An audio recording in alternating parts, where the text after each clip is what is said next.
Good morning guys! Tanghali na. Ano kaya ang pwedeng maluto ngayon? Alam ko na. May tirang lechon kahapon. Iyon ang lulutuin natin ngayon guys. Maggayat lang tayo ng sibuyas at bawang. Ihanda na natin ang kawali at ang mantika. Gawin natin siyang lechong adobo.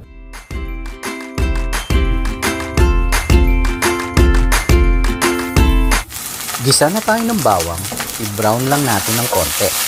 Wow! At isunod na natin ang sibuyas at isang kutsa lang natin yan guys. Alright? Sunod na natin ang ating lechong baboy na wala ng balat. At halu-haluin lang natin yan guys. At timplahan natin ang toyo. Wag lang yung toyo ng misis mo.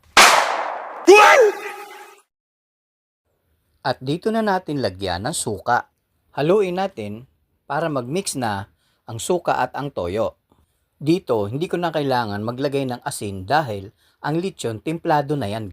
At ayan na, luto na ang ating lechong adobong paksiw. Tara! Yan ang ating fast break almusal ngayon. At tara na guys, tirahin na natin to. Baka tirahin pa to ng iba. Thank you for sharing!